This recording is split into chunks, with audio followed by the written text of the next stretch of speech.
న్యాయం జరగాలి గిరిజనులకు. పన్నుల పెంపకాలపై దాని హాస్పిటల్ వారిపై శిక్షించాలి, వారిపై కేసులు నమోదు చేయాలి.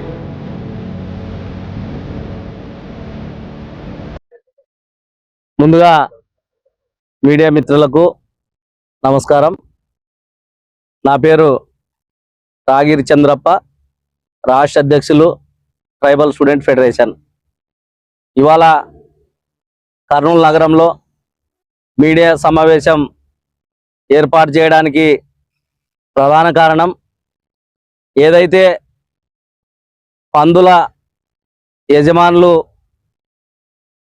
తమ పందులను వ్యాపార నిమిత్తం కర్నూలు నుంచి బెంగళూరుకు తరలించే క్రమంలో రాత్రి సమయాల్లో హైవే రోడ్లపైన కొంతమంది దొంగలు దారి దోపిడీలకు గురి చేస్తున్నారు. ఎందుకంటే పందుల యజమానులు బ్రతికేదే పందుల పైన ఆధారపడి, అలాంటి పందులను మేపుకుంటూ జీవనం సాగిస్తున్నటువంటి పందుల వ్యాపారస్తులపైన కొంతమంది దొంగలు దారి దోపిడీలకు పాల్పడుతున్నా కూడా పోలీసులు ఎటువంటి చర్యలు తీసుకోకపోవడము చాలా దుర్మార్గమైన విషయం. ఎందుకంటే మాకు అన్యాయం జరిగింది, మమ్మల్ని హైవే మీద తన్ని మా పందులను దోసుకెళ్తున్నారని చెప్పేసి సంబంధిత పోలీస్ స్టేషన్లలో ఫిర్యాదులు చేసినా కూడా ఆ పందుల యజమానులకు ఎటువంటి న్యాయం చేయడం లేదు మన పోలీసు వారు. మేము పోలీసు వారికి ఒకటే విజ్ఞప్తి చేస్తున్నాం, మా వాళ్ళు బ్రతికేదే పందుల జీవనం చేసుకుని బ్రతుకుతున్నారు. అలాంటి వారిపైన కొంతమంది దొంగలు దారి దోపిడీలకు గురి చేస్తున్నా కూడా వారిపైన ఎటువంటి కేసులు నమోదు చేయకపోవడము చాలా దారుణమైన విషయం. ఇప్పటికైనా ప్రభుత్వం స్పందించి ఏదైతే కర్నూలు నుంచి బెంగళూరుకు తరలించే క్రమంలో హైవే రోడ్లపైన దొంగలు మా పందుల యజమానుల ఆటోలను ఆపి వారిపైన దాడులకు పాల్పడి పందులను దొంగలిస్తున్నా పట్టించుకొని పోలీసులకు మేము ఒక్కటే చెప్తున్నాం, అయ్యా మేము బతికే దాని మీదే, మమ్మల్ని కాపాడండి, మా జీవనం కోల్పోతున్నాం. ఇప్పటికైనా మా వారిపైన దాడులు జరిగిన తర్వాత వారిని గుర్తించి తగు చర్యలు తీసుకోవాలని చెప్పేసి ట్రైబల్ స్టూడెంట్ ఫెడరేషన్గా మేము డిమాండ్ చేస్తున్నాం. ఇప్పటికైనా ఎక్కడైతే దొంగతనాలు జరిగాయో హైవేలపైన వాటన్నిటిని గుర్తించి వారిపైన క్రిమినల్ కేసులు నమోదు చేసి పందుల బాధితులకు న్యాయం చేయాలని చెప్పేసి కోరుతున్నాం.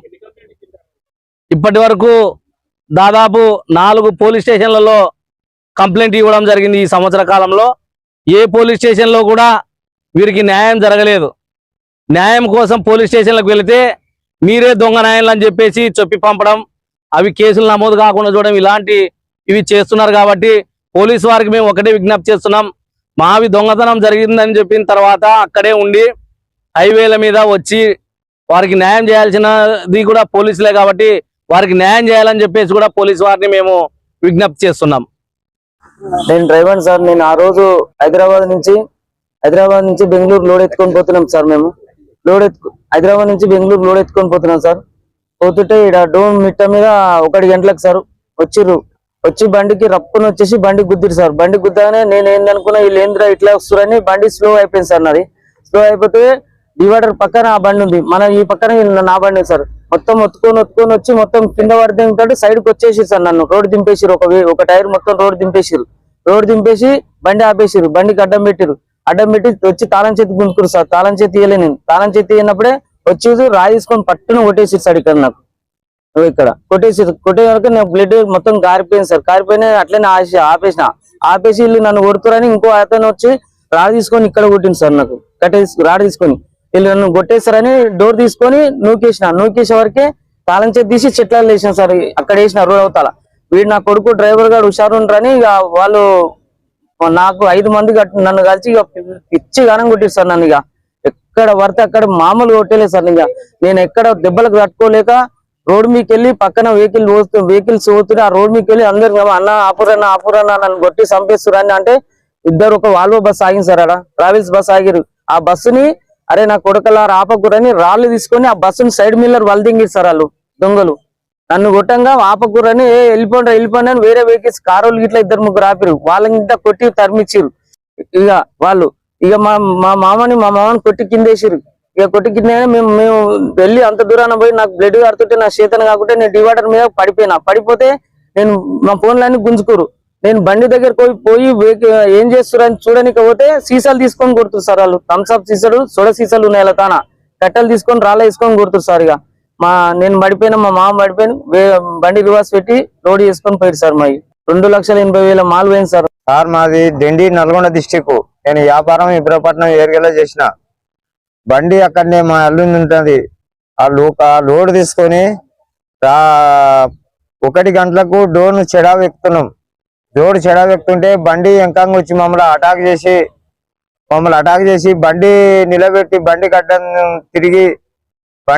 తిరిగి మమ్మల్ని బండి నిలబెట్టి మేము ముగ్గురం మీరికి లేవకుండా కొట్టిండ్రు సార్. మేము చేసే పనే కది ముగ్గురిని లేవకుండా కొట్టి ఆ దొంగలు 15 మంది ఉన్నారు సార్. 15 మంది కూడా మా అల్లుని కొడితే రక్త బండాలం అయిపోయింది. ఇంకో పిల్లగాన్ని కొడితే రక్త బండాలం అయిపోయింది. నన్ను దంతే కింద పడి తండాడినా గానీ నా నడుల మీద కాళ్ళ మీద కూర్చున్నాడు సార్. నడుము మీద కాళ్ళ మీద కూర్చొని జీవాలు ఎత్తుకొని జీవాలు లోడ్ చేసుకొని వద్దయ్యా జీవాలు మేము బతకనీకే పోతున్నాం, ఇదో ఇంత కూలి మిగులుతుందని పోతున్నాం అని చెప్పి మేము అడ్డం తగిలితే నన్ను దంతే రోడ్ కింద పడి కాళ్ళు పట్టుకున్నా ఇడవలేదు సార్. మా జీవాలను 31 క్వింటల్ 3 టన్నుల 1 క్వింటల్ ఎత్తుకొని పోయింది సార్. అప్పుడు పోలీసు వాళ్ళు బండి పోయినాక వచ్చి ఏం సార్ మేము ఫోన్లు చేస్తుంటే కూడా మమ్మల్ని పట్టించుకుంటలేరు, బండి వస్తలేదు, ఏం సార్ ఇప్పుడు వస్తున్నారు అంటే బండి పోయినాక గంట సేపటికి వచ్చారు సార్. అప్పుడు పిల్లలు భయపడి అడిమి కురికిరు సార్. దెబ్బలకు తట్టుకోలేక అడిమి కురికిరు. నేను ఆన్నే పడిపోయినా. ఆ పిల్లలు వచ్చినాక మళ్ళా ఫోన్లు చేస్తే అప్పుడు వచ్చారు సార్. అప్పుడు వచ్చి అరే బండి ఎట్లా పోయింది ఎక్కడ పోయింది అని అడుగుతారు సార్. ఇట్లే వెళ్ళిపోయింది సార్ బండి బెంగళూరుతో వెళ్ళిపోయింది సార్ అని చెప్పినాం. చెప్తే మళ్ళీ తెల్లారినాక ఎస్ఐ సార్ సిఐ సార్ వచ్చారు.